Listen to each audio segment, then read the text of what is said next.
ꯑꯍꯥꯟꯕꯃꯛꯇꯗ ꯊꯧꯔꯝ ꯃꯤꯠꯌꯦꯡ ꯇꯥꯕꯤꯔꯤꯕ ꯑꯃꯗꯤ ꯇꯥꯕꯤꯔꯤꯕꯁꯤꯡꯕꯨ ꯅꯤꯔꯃꯂꯥ ꯊꯥꯡꯖꯝꯅ ꯇꯔꯥꯝꯅ ꯑꯣꯛꯆꯔꯤ ꯀꯣꯛꯅꯅ ꯈꯨꯔꯨꯝꯖꯔꯤ ꯄꯨꯗꯨꯅ ꯂꯥꯛꯆꯔꯤꯕ ꯑꯁꯤ ꯂꯥꯏꯚ ꯐꯣꯟ ꯏꯟ ꯄ꯭ꯔꯣꯒ꯭ꯔꯥꯝꯒꯤ ꯊꯧꯔꯝꯅꯤ ꯊꯧꯔꯝ ꯑꯁꯤꯗ ꯁꯤꯖꯤꯟꯅꯖꯔꯤꯕ ꯃꯣꯕꯥꯏꯜ ꯅꯝꯕꯔ ꯑꯃꯨꯛꯇꯪ ꯅꯤꯡꯁꯤꯡꯖꯒꯦ 7005707808 ꯍꯥꯏꯔꯤꯕ ꯅꯝꯕꯔ ꯑꯁꯤꯗ ꯀꯣꯜ ꯇꯧꯕꯤꯗꯨꯅ ꯑꯗꯣꯝꯒꯤ ꯄꯥꯝꯖꯕ ꯏꯁꯩ ꯈꯟꯕꯒꯤ ꯈꯨꯗꯣꯡꯆꯥꯕ ꯊꯝꯖꯔꯤ ꯑꯗꯨꯒ ꯊꯧꯔꯝ ꯑꯁꯤꯗ ꯑꯃꯨꯛꯇ ꯐꯪꯈꯤꯗ꯭ꯔꯤꯕ ꯀꯣꯂꯔꯁꯤꯡꯅ ꯈꯨꯗꯣꯡꯆꯥꯕ ꯑꯁꯤ ꯂꯧꯕꯤꯌꯨ ꯍꯥꯏꯅꯁꯨ ꯅꯣꯂꯨꯛꯅ ꯅꯤꯡꯁꯤꯡꯖꯔꯤ ꯑꯗꯨꯒ ꯉꯁꯤꯒꯤ ꯑꯍꯥꯟꯕ ꯀꯣꯂꯔ ꯀꯅꯥꯅꯣ ꯍꯥꯏꯕꯗꯨꯁꯨ ꯃꯌꯥꯝ ꯄꯨꯟꯅ ꯌꯦꯡꯃꯤꯟꯅꯁꯤ ꯑꯗꯨꯒ ꯂꯥꯏꯚꯇ ꯂꯩꯕꯤꯔꯤꯕ ꯄꯨꯝꯅꯃꯛ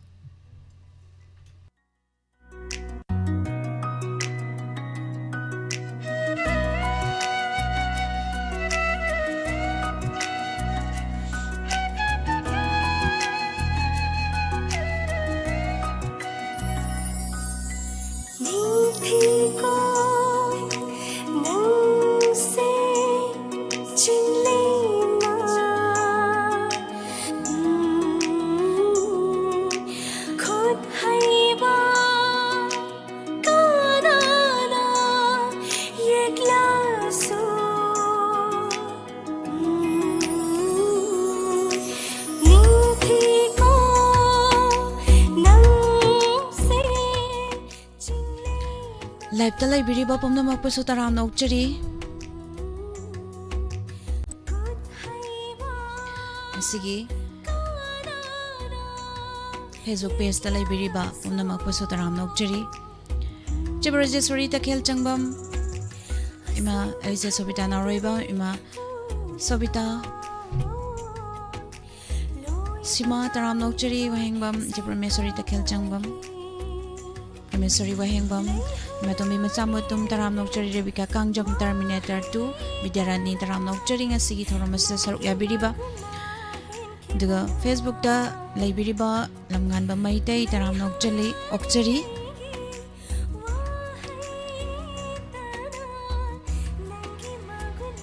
Ngasigi Ahanba Callers si kanano habdo mayam puna yengminasi.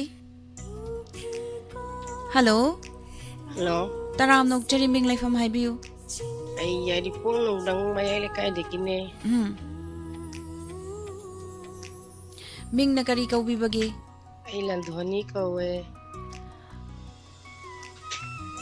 Adudi thauram se ngasina ahan boy bibro isai khanbagi thauram sida saruk yarise. Ngasina aha mane nahangai summet pura sukang phangdaba ngasire tan chare. Ado karam bai isai khanbi doino. Sakhangdaba film gi Sakhangdaba film gi kai thadala oge. Ado isai se kana kana tamina ga doino haibiu. Tamina ba se akhoi gi dukan phamina ru pariyang hide gi PM ne adegi bimota ne akhoi ohum agi sanupa sana tombaga. Adudi isai se khudol tamjaragi yarabro. Yare. Yare. Yajare. Sai khudol tamjagi Sakhangdaba film dagi Ramesh Andramadi Pusparani ani puna sakminari ba isai ni kari thada laugi. Khudol tamjagi mayam puna taminasi.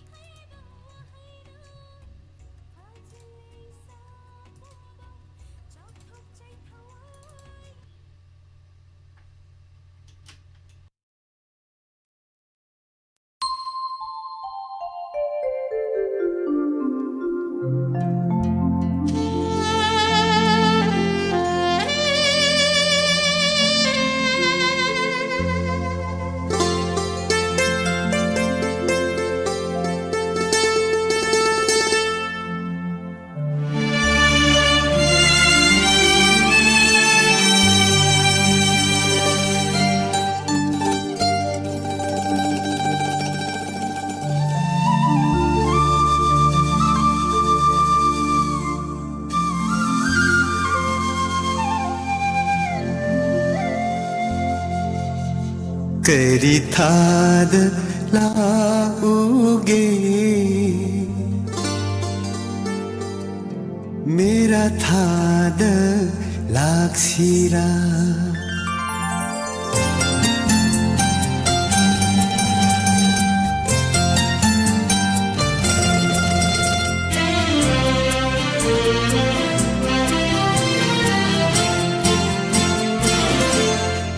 थाद लागूगे मेरा थाद लागसिरा भाइरेन थाद लागूरा बोरबातो नाइजरी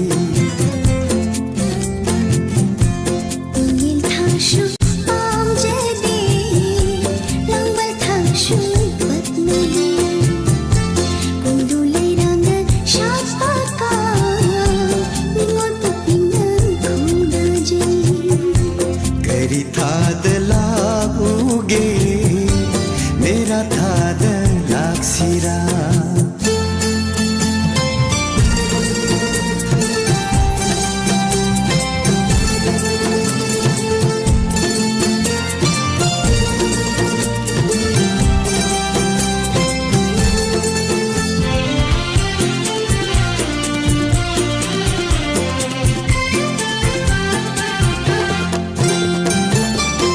Kalin may salang dringay inga nungzu nang dringay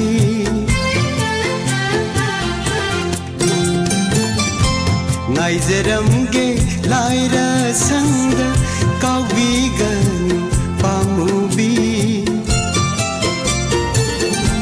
Nang bungay tuna nonggaw bisik lagum Aigi itauna nongin sekla oirani singna parai thadok lone singna wakhal thadok lone aina lepliye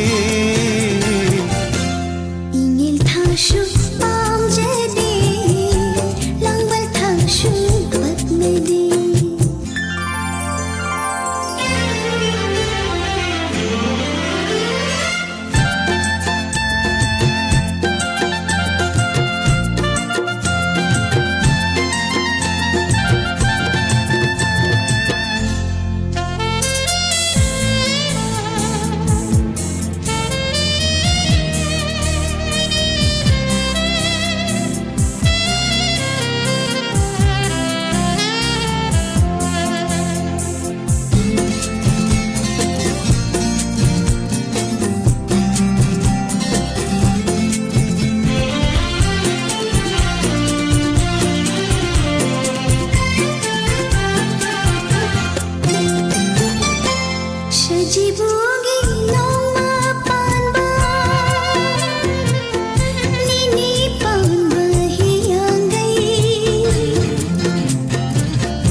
Kari थाद लागूगे मेरा थाद लागसिरा ingil thashu pam jedi langbal thashu patmedi bhairen थाद लागूरा borbato naizeri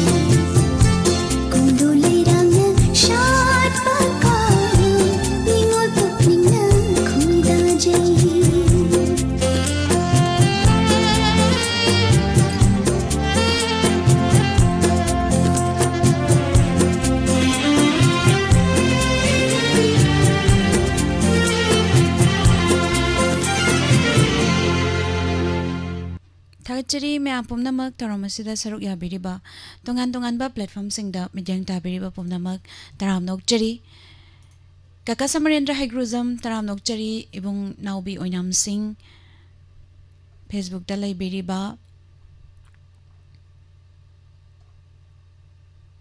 Pabitra Khangan ba taramnok chari yam no khreng rangi program da hamirak pathaga chari haningai laitana mayam nok na basunga entertainment tawjabani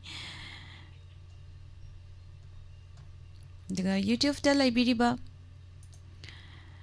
Babung Arjiti Thoksam Sabam Laibung Nenaronia Koizam Am Santi Kaba Kaba Pumnamak Putaram Nokchari Bung Sabir Maibam Liklai Jalalita Yengkom Kunjesori Devi Taram Nokchari Makatarpa Kolar Lokotagi Hello Hello, Taram Nokchari Minglay from IBU nungkuk sik mai dagi deadlock kawe miss. Chai sing unabirabro madam Sai sing unadri thongi, Thongi kay matel thongi no ngasi de line numit ni na hanggam thongi. hangam thonge Ah, ado karamba isay khan bidoino nungsibai ni nungsiman bagi henmali ta waisai doi na kazaragini. henmali ado isay se kana kana taminagani Sai jedun light anda lai biri ba wahong chenen ta biri ba mayam punam adum tami nazaragi. hoy ado di isay se matti ama sakto ambay khudong chaba lay gadro Ngasi disaro ge miss mathang amuk kazaragi. hoy thagajari isay khudol tamjage mayam puna taminasi henmanli henman nungsibay ni nungsiman bay ni films dagi henmanli aina nungsiba Hariba isay si khudol tamjage mayam puna taminasi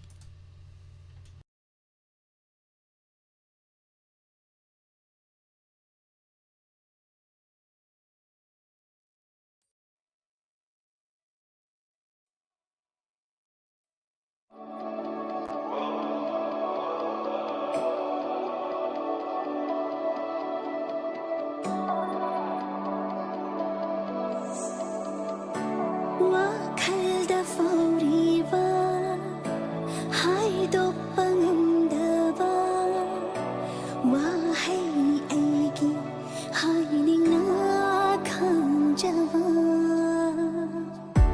ꯅꯤꯡꯉꯥꯏꯅꯤ ꯊꯃꯣꯏꯒꯤ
ꯊꯥꯒꯠꯆꯔꯤ ꯃꯌꯥꯝ ꯄꯨꯝꯅꯃꯛ ꯊꯧꯔꯝ ꯑꯁꯤꯗ ꯁꯔꯨꯛ ꯌꯥꯕꯤꯔꯤꯕ ꯇꯣꯉꯥꯟ ꯇꯣꯉꯥꯟꯕ ꯄ꯭ꯂꯦꯠꯐꯣꯝꯁꯤꯡꯗ ꯃꯤꯠꯌꯦꯡ ꯇꯥꯕꯤꯔꯤꯕ ꯄꯨꯝꯅꯃꯛ ꯊꯥꯒꯠꯄ ꯐꯣꯡꯗꯣꯛꯆꯔꯤ ꯏꯟꯗꯤꯔꯥ ꯅꯣꯡꯊꯣꯝꯕꯝ ꯕꯤꯖꯣꯏ ꯇꯣꯡꯕ꯭ꯔꯝ ꯇꯔꯥꯝ ꯅꯣꯛꯆꯔꯤ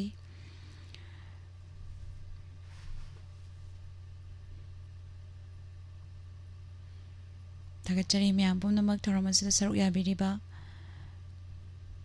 ꯁꯔꯥꯡꯇꯦꯝ Sushila madam ꯇꯔꯥꯝ ꯅꯣꯛꯆꯔꯤ test Nirupama jasmine Begum ꯇꯔꯥꯝ ꯅꯣꯛꯆꯔꯤ Longjam ꯆꯅꯤꯡꯈꯣꯝꯕꯤ ꯁ꯭ꯅꯦꯗꯥ ꯁꯂꯥꯝ ꯇꯔꯥꯝ ꯅꯣꯛꯆꯔꯤ ꯃꯈꯥ ꯇꯥꯔꯛꯄ ꯀꯣꯂꯔ ꯑꯃꯃꯨꯛ ꯂꯧꯈꯠꯆꯒꯦ ꯍꯜꯂꯣ ꯍꯜꯂꯣ ꯃꯤꯁ ꯇꯔꯥꯝ ꯅꯣꯛꯆꯔꯤ ꯃꯤꯡ ꯂꯩꯐꯝ ꯍꯥꯏꯕꯤꯌꯨ ꯍꯨꯏꯀꯥꯞꯇꯒꯤ ꯔꯣꯃꯤꯅꯦ ꯆꯦꯔꯣꯃꯤ ꯇꯔꯥꯝ ꯅꯣꯛꯆꯔꯤ ꯆꯥꯛ ꯏꯁꯤꯡ ꯎꯅꯕꯤꯔꯕ꯭ꯔꯣ ꯆꯥꯛ ꯎꯅꯖꯔꯦ ꯀꯩ ꯃꯊꯦꯜ ꯆꯥꯕꯤꯔꯒꯦ ꯁꯣꯏꯕꯨꯝꯒ ꯉꯀꯥꯒ ꯊꯣꯡꯉꯦ ꯑꯁ ꯍꯪꯖꯔꯝꯃꯣꯏꯗꯧ ꯄꯣꯠꯅꯤ ꯑꯗꯣ ꯉꯁꯤ ꯊꯧꯔꯝ ꯑꯁꯤꯗ ꯁꯔꯨꯛ ꯌꯥꯕꯤꯔꯛꯄ ꯀꯔꯝꯕ ꯏꯁꯩ ꯈꯟꯕꯤꯗꯣꯏꯅꯣ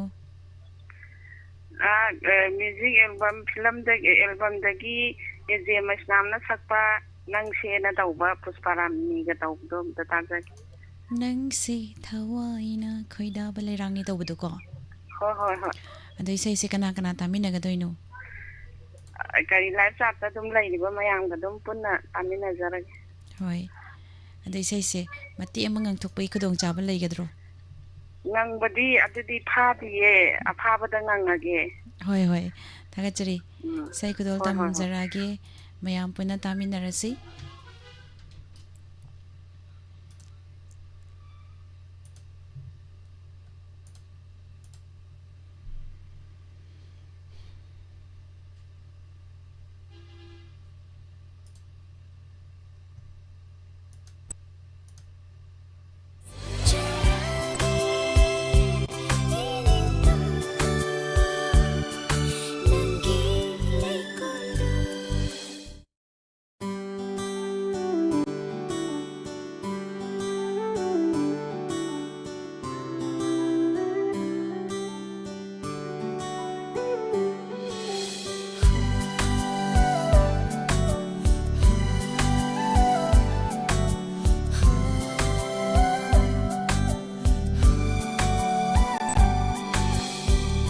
ꯅꯪꯁꯦ ꯊꯋꯥꯏꯅ ꯄꯥꯝꯖꯕ ꯂꯩꯔꯥꯡꯅꯤ ꯅꯨꯡꯁꯤ ꯂꯩꯅꯝꯅ ꯅꯨꯡꯉꯣꯜꯍꯜꯂꯦ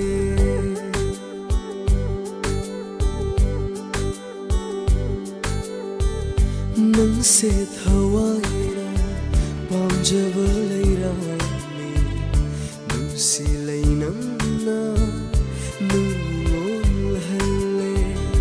ꯅꯪꯒꯤ ꯅꯨꯡꯁꯤꯒꯤ ꯋꯥꯍꯩꯗꯨꯅ ꯄꯟꯊꯍꯟꯕꯤꯔꯣ ꯊꯃꯣꯏꯁꯦ ꯑꯩꯒꯤ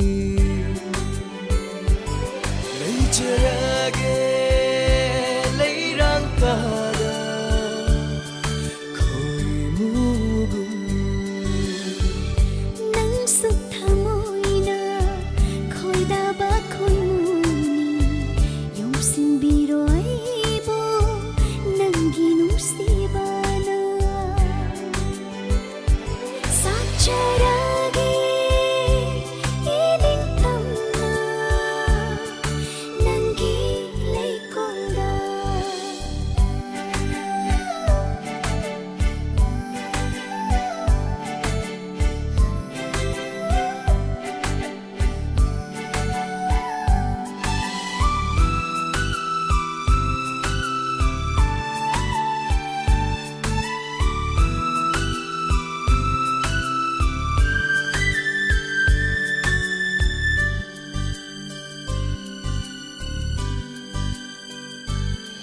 ꯅꯅꯥꯛꯇ ꯂꯩꯅꯤꯡꯉꯤ ꯅꯪꯒꯤ ꯅꯨꯡꯁꯤꯅ ꯇꯧꯌꯦꯡꯗꯨꯅ ꯄꯨꯟꯁꯤ ꯃꯤꯀꯨꯞ ꯈꯨꯗꯤꯡꯗ ꯅꯨꯡꯁꯤꯅ ꯅꯪꯇꯕꯨ ꯉꯥꯏꯖꯔꯤꯌꯦ ꯌꯦꯠꯆꯔꯒꯦ ꯎꯔꯤꯒꯨꯝ ꯃꯄꯣꯛꯁꯤꯃꯒꯤ ꯅꯪꯒꯤ ꯅꯀꯥꯗ ꯍꯨꯝꯂꯛꯂꯣ ꯌꯩꯔꯛꯂꯣ ꯅꯨꯡꯁꯤꯔꯕ ꯂꯩꯅꯝꯗꯣ ꯊꯥꯕꯜꯒꯤ ꯃꯉꯥꯜꯗ ꯂꯩ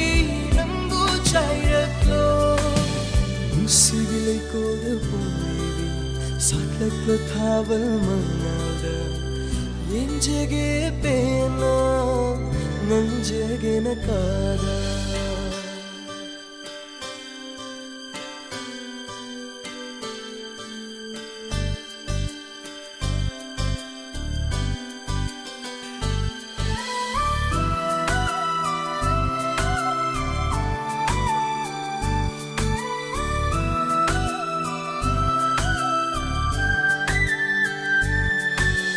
Jana pomlibi leirangi leinamsi lamlan ba khoi mona hukhi ni pakhache sajage ning tamna nungsirangi leikoda inakta leirabada nungsibana Lotuna thamlege leirangi leinamdo malangi saunfa humdok panam halloi punsinduna thamge ithanum sida punsigi oina nungshibinamdo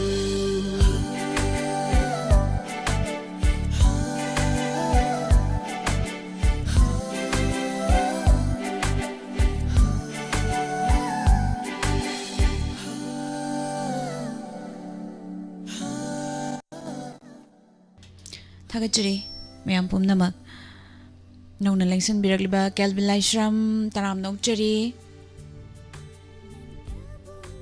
Nebidita Rominong Thombam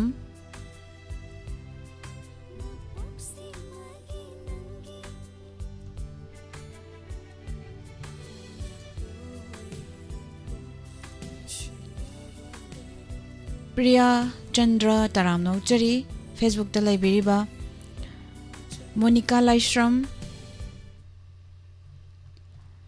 nongna lengsan birakliba pumnamak taram nokchari Hello Hello, good morning, Miss. Good morning taram nokchari ming laifam haibiu Suresh Thoksom Ishok Mamang Singpu Dene, Miss. Suresh Sir Suresh taram nokchari Thakasari. Kari matel chabirage chai singu nabira bro Sak Sajadri, Miss. Saksadriya Hi. Thoram asida saruk yabirak pasing asina ahan bo eramgadaba male sar se Mane, Miss. Karamba isai khanbi gadoino Kunjabi Harina Sakpa Manglal da Ukiva Murti ni Khanduna Seho Tazage, Miss. yam fazaba isai masa khanbire aza kunjabi harigi ado kana kana taminagani Wahong radio bu tabi di basing amadi huju live chat ta lead basing adum punna tamina jarage. adudi isai khudol tamjarage ado isai samatti am sakpai khudong chabadi laigadro Mati am tang jot tongjaramage. hoi Nungsiruba thamoi se papuinya anigi maraksida hairamu nungsikhora nangbu maraksida hairamu nungsikhora nangbu manglanda ukhiba murti ni khalduna mari laina darabara nungsi sakdam se loisinjarage miss thagachari sir Suresh isai mate ama khudol tamiramba isai khudol tamjaraki mayam puna taminasi thagachari welcome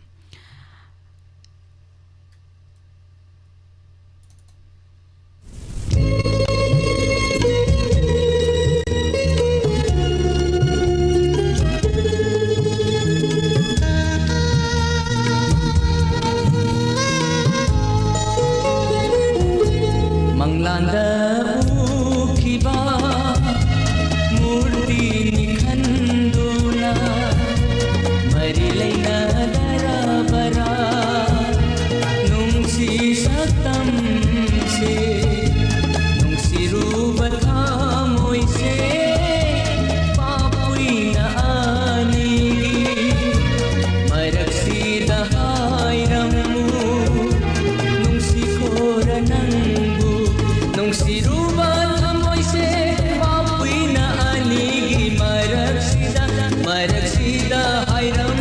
ꯅꯨꯡꯁꯤꯈꯣꯔ ꯅꯪꯕꯨ ꯅꯨꯡꯁꯤꯔꯨꯕ ꯊꯃꯣꯏꯁꯦ ꯃꯥꯄꯨꯏꯅ ꯑꯅꯤꯒꯤ ꯃꯔꯛꯁꯤꯗ ꯍꯥꯏꯔꯝ ꯅꯨꯡꯁꯤꯈꯣꯔ ꯅꯪꯕꯨ ꯃꯔꯛꯁꯤꯗ ꯍꯥꯏꯔꯝ ꯅꯨꯡꯁꯤꯈꯣꯔ ꯅꯪꯕు ꯃꯪꯂꯥꯟꯗ ꯎꯈꯤꯕ ꯃꯨꯔꯇꯤꯅꯤ ꯈꯟꯗꯨꯅ ꯃꯔꯤ ꯂꯩꯅꯗꯔꯕꯔꯥ ꯅꯨꯡꯁꯤ ꯁꯛꯇꯝꯁꯦ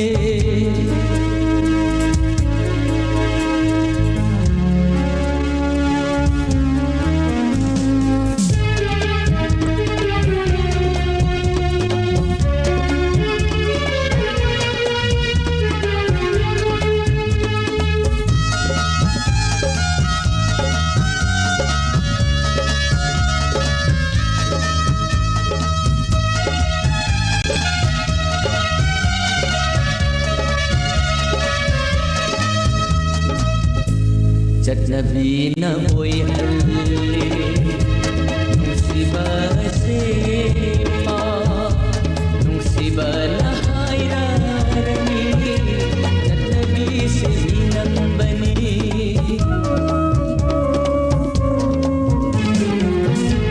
ꯆꯠꯅꯕꯤꯅ ꯑꯣꯏꯍꯜꯂꯦ ꯅꯨꯡꯁꯤꯕꯁꯦ ꯅꯨꯡꯁꯤꯕꯅ ꯅꯝꯕꯅꯤ ꯀꯥꯏꯅꯗꯧꯕ ꯂꯩꯔꯗꯤ ꯅꯧꯔꯤꯉꯩ ꯄꯨꯟꯁꯤꯗ ꯀꯥꯏꯅꯗꯧꯕ ꯂꯩꯔꯗꯤ ꯅꯧꯔꯤꯉꯩ ꯄꯨꯟꯁꯤꯗ ꯅꯨꯡꯁꯤꯗꯕ ꯇꯝꯂꯒꯦ ꯅꯨꯡꯁꯤꯕꯤ ꯅꯪꯕу ꯃꯪꯂꯥꯟꯗ ꯎꯈꯤꯕ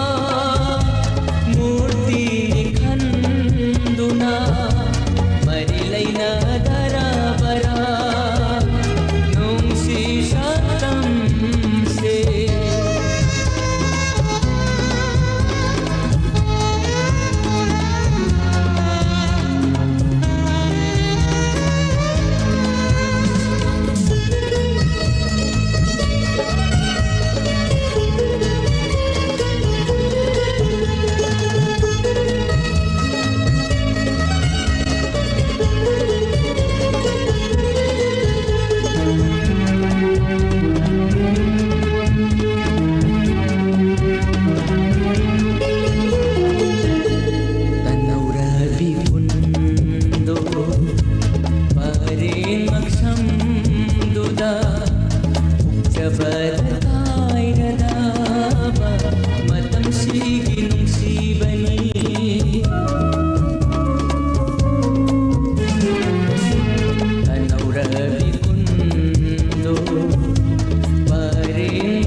मंगलांदा उखिबा मूर्ति निखंदुना मरी लैना दराबरा नुंसी शतम से नुंसी रूपथा मोइसे पापुई आनी मरसी दहाइरमु नुंसी खोरनंगु नुंसी रूबा थमोइसे पापुईना अनीगी मरक्सीदा हाइरम नुंसी खोरा नंगु नुंसी रूबा थमोइसे पापुईना अनीगी मरक्सीदा हाइरम नुंसी खोरा नंगु मरक्सीदा हाइरम नुंसी खोरा नंगु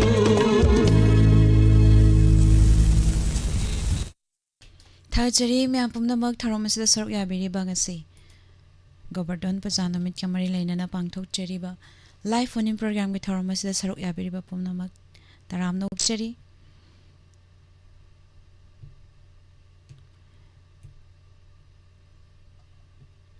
Makha tarakpada caller ma mulok chagi. Hello.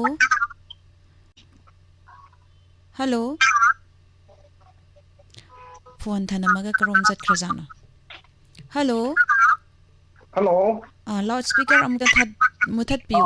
He tajari ho. Loudspeaker dom ta muthat piyo. Tabira bro. Sile ga sile ai na jari to. Loudspeaker am ta muthat piyo.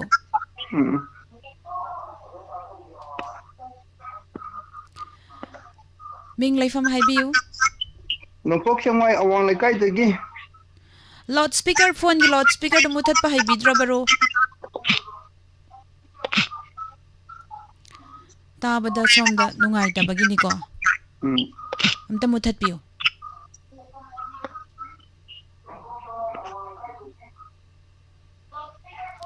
Ming laifam amta haibiyu. The person you are speaking with has put your call on hold. Please stay on the line. आप जिस व्यक्ति से बात कर रहे हैं, उसने आपकी कॉल को होल्ड पे रखा है. कृपया लाइन पर बने रहें.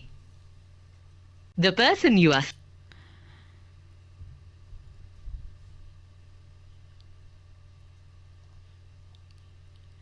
Thagachari me ampom na amuk call try to biro.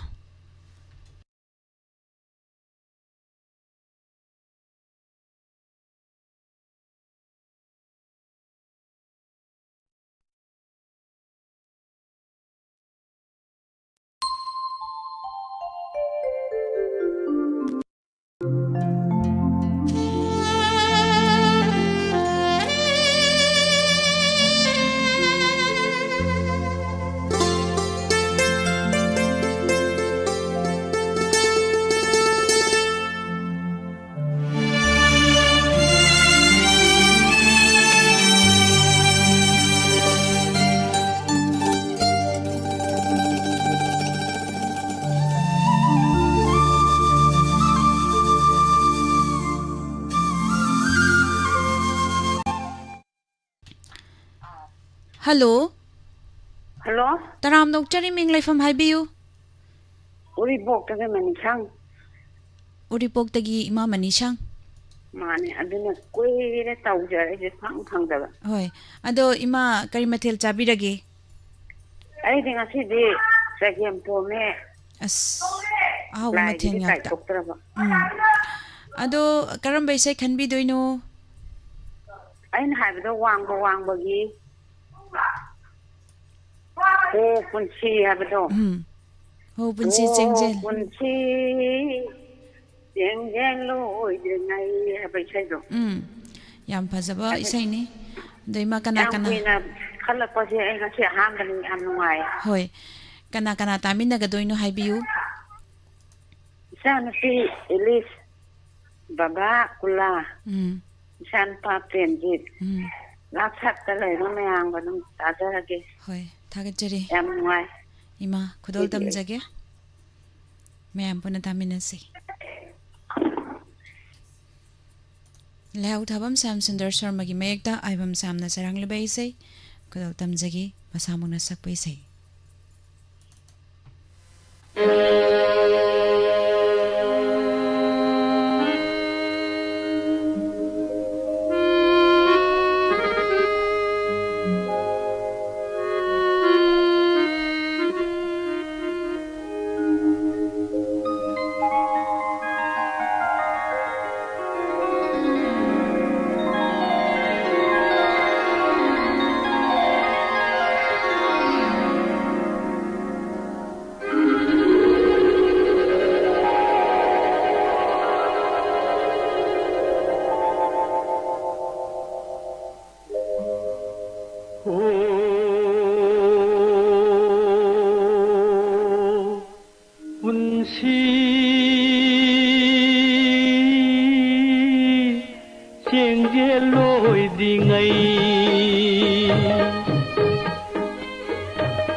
Kunci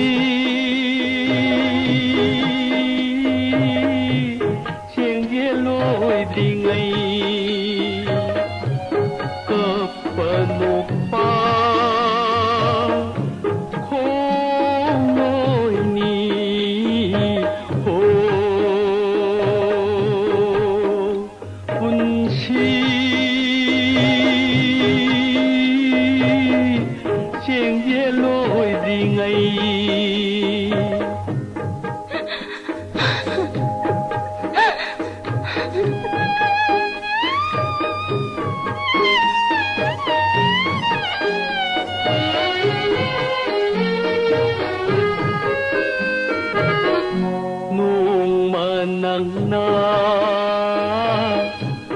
ꯅꯣꯛꯈꯤꯕ ꯉꯁꯤꯗꯤ ꯑꯃꯨꯛ ꯀꯞꯂꯔꯦ ꯈꯥꯏꯅ ꯃꯩꯁꯥ ꯂꯥꯡꯂꯕ ꯊꯃꯣꯏ ꯁꯣꯛꯄ ꯄꯤꯔꯥꯡꯅ 마부 캄바 야라로이 호 분시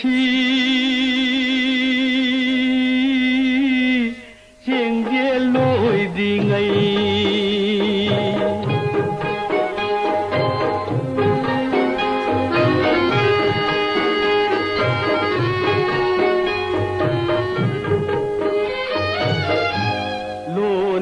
Siết na thầm ra ba un bi nung gi yai bi se aroi baya hi lak la bada ningai da ma do Paikini Mabu Phaba Nam Hauroi Ho Punshi Chengye loi dingai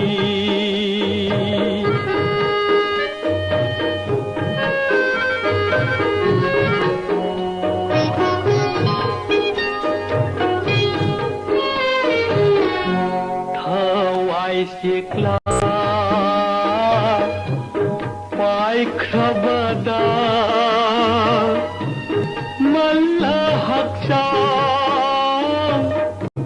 Pulang Si Sitagi Maina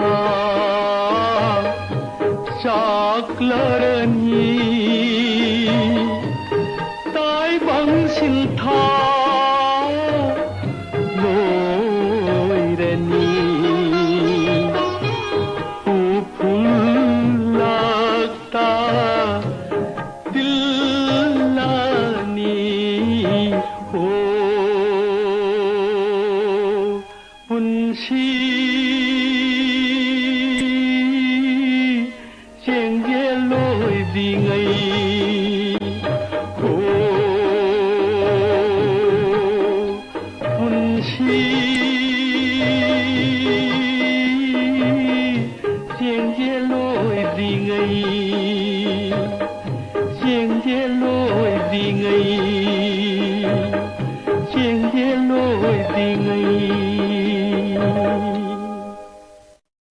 Thachari myam pumnamag duga KS Thamrela channel ase kagi Diamond TV channel ado platform nipan da sadok chariba TV channel amani aduga radio su wahong radio hariba online radio da yawbani aduga khusam radio da su Diamond TV haidana yawbani si channel ase humanitarian TV channel amani aduga isai khanbagi number hairagana ikone screen na pithok chariba 7005707808 hariba number asida call tawbiduna isai khanbagi khudong chaba thamjari aduga amukta phangdriba caller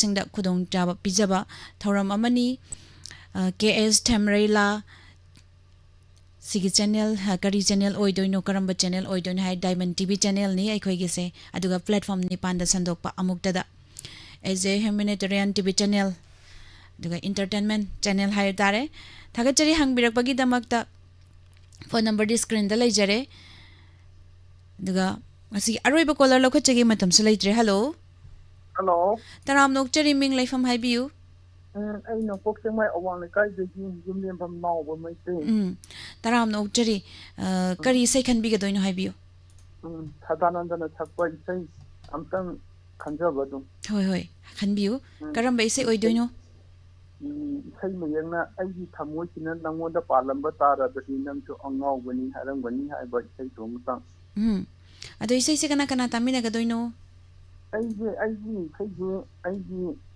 friend oiba kangbusin loina pulapun tamina garaje dum khudul tamjagi thamoi takpa ni ke mati taraga dum gyan tabu oisenu haibagi hoi hoi isai khudul tamjarage mayam puna tamina se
ꯁꯤꯅ ꯅꯪꯒꯤ ꯋꯥꯈꯜꯗ ꯑꯣꯏꯔꯝꯕ ꯇꯥꯔꯕ ꯃꯤꯑꯣꯏꯕ ꯍꯥꯏꯔꯝꯒꯅꯤ ꯅꯪꯁꯨ ꯃꯤ ꯌꯥꯝꯅ ꯄꯣꯛꯇꯕꯅꯤ ꯍꯥꯏꯅ ꯑꯩꯒꯤ ꯊꯃꯣꯏꯁꯤꯅ ꯅꯪꯒꯤ ꯊꯃꯣꯏꯗ ꯄꯥꯜꯂꯝꯕ ꯇꯥꯔꯕ ꯃꯤꯑꯣꯏꯕ ꯍꯥꯏꯔꯝꯒꯅꯤ ꯅꯪꯁꯨ ꯃꯤ ꯌꯥꯝꯅ ꯑꯉꯥꯎꯕꯅꯤ ꯍꯥꯏꯅ ꯑꯉꯥꯎꯕꯅꯤ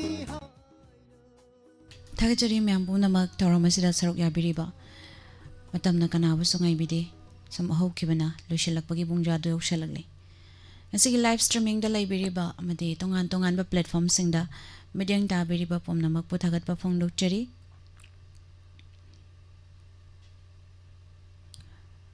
ꯃꯈꯥ ꯇꯥꯔꯛꯄꯗ ꯅꯨꯡꯇꯤ ꯐꯣꯡꯂꯤꯕ ꯄꯥꯎꯆꯦꯁꯤꯡꯗꯒꯤ ꯂꯧꯊꯣꯛꯆꯕ ꯃꯔꯨꯑꯣꯏꯕ ꯄꯥꯎ ꯑꯃꯗꯤ ꯃꯇꯝ ꯃꯇꯝꯒꯤ ꯋꯥꯐꯝ ꯔꯥꯁꯤꯐꯜ ꯃꯌꯥꯝ ꯄꯨꯟꯅ ꯅꯦꯛꯁ ꯄꯦꯖꯇ ꯂꯥꯛꯄꯤꯌꯨ ꯃꯌꯥꯝ ꯄꯨꯟꯅ ꯁꯔꯨꯛ ꯌꯥꯃꯤꯟꯅꯁꯤ ꯄꯨꯝꯅꯃꯛꯄꯨ Nirmala ꯊꯥꯡꯖꯝꯅ ꯈꯨꯔꯨꯝꯖꯔꯤ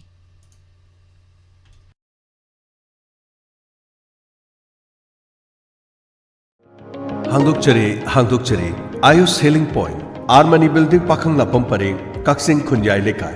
Mapam masida Ayush ki laing bagi khudong saba phangbiragani. Loinana, makal khudimaki therapy tobagi khudong saba su phangbigani. Therapy makal singadudi, homeopathic consultation, yoga and naturopathic consultation, Ayush medicine, acupuncture, massage therapy, yoga therapy, steam bath, ultrasound therapy, interferential therapy, infrared therapy, vibromassage, back therapy, weight loss therapy, asina sima makal kaya gi therapy sing phangbigan. Loinana liver gi anaba amadi kidney da nung leiba amadi tonsillitis, skin gi problem, loinana nupi gi anaba sing amadi anxiety stress, tumba yadaba sina sing